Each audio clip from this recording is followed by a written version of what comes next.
Hallelujah, praise the Lord. ദൈവത്തിൻ്റെ അതിപരിശുദ്ധമായ നാമം വാഴ്ത്തപ്പെടുമാറാകട്ടെ. എൻ്റെ പേര് അബിബിജു എന്നാണ്.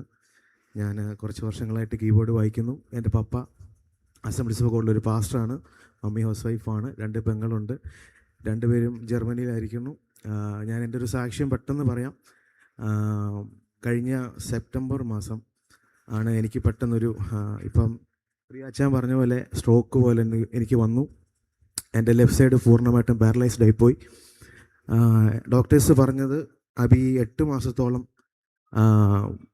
ബെഡ് റെസ്റ്റ് തന്നെ ആയിരിക്കും, എണ്ണീച്ച് നടക്കാൻ പറ്റത്തില്ല, പഴയ പോലെ കീബോർഡ് വായിക്കാനൊന്നും പറ്റത്തില്ല എന്ന് ഡോക്ടർമാർ വിധി എഴുതി. ഞാൻ ആദ്യം ഹോസ്പിറ്റലായിരുന്നത് CM ഹോസ്പിറ്റലായിരുന്നു. അവിടെ വെച്ചാണ് എൻ്റെ ആദ്യത്തെ MRI എടുത്തത്. അതിനോട് റിസൾട്ടൊന്നും പറഞ്ഞിട്ടില്ലായിരുന്നു. പക്ഷേ എന്താണ് എനിക്ക് സംഭവിക്കുന്നതെന്ന് എനിക്ക് പറയാൻ പറ്റുന്നില്ല. പുനലൂർ ഒരു പ്രോഗ്രാമിന് നിൽക്കുമ്പോഴായിരുന്നു അങ്ങനെ സംഭവിച്ചത്. കീബോർഡ് വായിച്ചുകൊണ്ടിരിക്കാൻ നേരത്ത് പെട്ടെന്ന് എൻ്റെ കൈ തളർന്ന് താഴോട്ട് പോയി. പെട്ടെന്ന് എന്നെ ഹോസ്പിറ്റലിൽ എത്തിച്ചു. ആദ്യത്തെ ട്രീറ്റ്മെൻറ്റ് അവിടെ നടന്നു. 1.5 ആഴ്ചത്തോളം ട്രീറ്റ്മെൻറ്റ് അവിടെ നടന്നെങ്കിലും അത് ഫെയിലായിപ്പോയി. പെട്ടെന്ന് തന്നെ എൻ്റെ ഹെൽത്ത് വളരെ സിവിയർ ആയിക്കൊണ്ടിരുന്നു. പൂർണ്ണമായിട്ടും ഞാൻ തളർന്നുപോയി. എൻ്റെ ലെഫ്റ്റ് സൈഡ് ഫുൾ തളർന്നു. വീൽ ചെയറിലായിരുന്നു പിന്നെ എൻ്റെ ഉള്ള ഓരോ ദിവസങ്ങളും.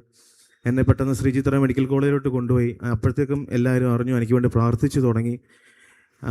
ശ്രീചിത്ര മെഡിക്കൽ കോളേജിൽ ചെന്നിട്ട് ഡോക്ടർ എന്നോട് ആദ്യം പറഞ്ഞത്, അബി എല്ലാ കാര്യങ്ങളും അക്സെപ്റ്റ് ചെയ്യാൻ റെഡി ആയിക്കോണം, അബിക്ക് ഇനി കീബോർഡ് വായിക്കാൻ പറ്റത്തില്ല, അബി ഇനി എഴുന്നേറ്റ് നിൽക്കത്തില്ല എന്ന് പറഞ്ഞു. പക്ഷേ അനേക ദൈവമക്കളുടെ പ്രാർത്ഥനയുടെ മുഖാന്തരമാണ് ഞാൻ ഇവിടെ നിൽക്കുന്നത്. എനിക്ക് വേണ്ടി പ്രാർത്ഥിച്ച ഒരുപാട് പേര് ഈ സെൻറ്ററിലുണ്ട്. അവിടെ ചെന്ന് ആദ്യത്തെ ട്രീറ്റ്മെൻറ്റ് കഴിഞ്ഞ് ഒന്നുകൂടെ MRI എടുക്കണമെന്ന് പറഞ്ഞു. അപ്പോൾ ഞാൻ പപ്പയോട് പറഞ്ഞു, പപ്പ എനിക്ക് ഇവിടുന്ന് പോകണം, എനിക്ക് പറ്റുന്നില്ല, കാരണം എനിക്ക് ഇവിടെ നിൽക്കാൻ പറ്റുന്നില്ല. എൻ്റെ ചുറ്റിനും ഈ ന്യൂറോ വിഭാഗത്തിൽ കിടക്കുന്ന രോഗികൾക്ക് മനസ്സിലാവും, മൊത്തം ഒരു വയലൻ്റായിട്ടുള്ള രോഗികൾ അവരുടെ മുമ്പിൽ കിടന്ന് ഞാൻ ഒരുമാതിരി. പിന്നെ എന്നെ ധൈര്യത്തോടെ നിർത്തിയ ഒരു വചനമുണ്ടായിരുന്നു. ചെറിയ അനക്കം വെച്ച് തുടങ്ങിയപ്പോഴേ എന്നെ ഒരു വചനം എന്നെ ധൈര്യപ്പെടുത്തി. ചലിക്കുന്നത് ജീവൻ വെക്കും എന്നുള്ളൊരു വചനം എന്നെ ദൈവം ബലപ്പെടുത്തി.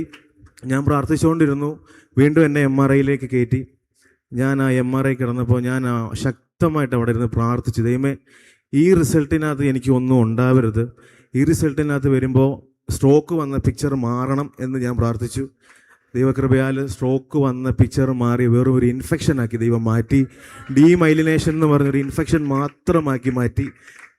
ദൈവം തന്ന സൗഖ്യത്തെ ഓർത്ത് ഞാൻ ഒത്തിരി ദൈവത്തിന് നന്ദി പറയുന്നു. ഇന്ന് 8 മാസം എന്ന് പറഞ്ഞ് ഡോക്ടർമാർ വിധി എഴുതിയ സ്ഥാനത്ത് നവംബർ മാസം 1-ാം തീയതി മുതൽ ഞാൻ പ്രോഗ്രാമിന് കയറി തുടങ്ങി. അന്ന് മുതൽ ഞാൻ ഓടാൻ തുടങ്ങിയതാണ് ദൈവത്തിന് വേണ്ടിയിട്ട്. ഇന്ന് വരെയും ദൈവം എന്നെ ഓടിച്ചുകൊണ്ടിരിക്കുന്നു. ഈ പ്രോഗ്രാം കഴിഞ്ഞാൽ ഞാൻ നേരെ ചെല്ലുന്ന വടശ്ശേരിക്കരയിലോട്ടാ. ഇന്നലെ മമ്മി വിളിച്ച്, മോനെ ഇന്നൊന്ന് വീട്ടിലോട്ട് വാടാ എന്ന് വിളിച്ച്. ഞാൻ പോട്ടെ എന്ന് ചോദിച്ചപ്പോൾ പോവൻ പാസ് എന്നെ പിടിച്ചു നിർത്തിയാൽ പോകരുതെന്നും പറഞ്ഞ്. അങ്ങനെ ദൈവം എന്നെ അത്രയ്ക്ക് ശക്തമായിട്ട് പോയി. ഞാനിവിടെ നിൽക്കുന്ന ഓരോ വേദിയിലും കണ്ണ് നിറഞ്ഞാണ് ഞാൻ നിൽക്കുന്നത്. കാരണം ഇനി നിൽക്കുന്ന ഓരോ വേദികളും ദൈവം തന്ന ഒരു കൃപ, അല്ലെങ്കിൽ ദൈവം തന്ന കൃപ, ഗ്രേസ് മാത്രമാണ്. അതുകൊണ്ട് ദൈവമക്കൾ വീണ്ടും എനിക്ക് വേണ്ടി ശക്തമായിട്ട് പ്രാർത്ഥിക്കുക. നിങ്ങളുടെ ശുശ്രൂഷകളെ ഓർത്ത് നന്നായിട്ട് പ്രാർത്ഥിക്കുക. ഈ സാക്ഷ്യം നിങ്ങൾക്ക് എല്ലാവർക്കും ഒരു ബലമായി മാറട്ടെ. ഒരു കാര്യം ഞാൻ ദൈവമക്കളോട് ഞാൻ പറയുന്നു, നമ്മൾ ഒരു ഗ്ലാസ് വെള്ളമെടുത്ത് വായിലോട്ട് വെക്കണമെങ്കിൽ ദൈവം വിചാരിക്കാതെ പറ്റത്തില്ല.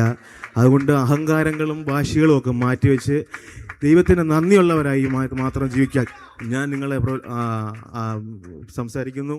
എനിക്ക് ഇത്രയും അവസരം തന്ന സെൻട്രൽ കമ്മിറ്റിയോട് ഞാൻ നന്ദി അറിയിക്കുന്നു. Thank you. Thank you.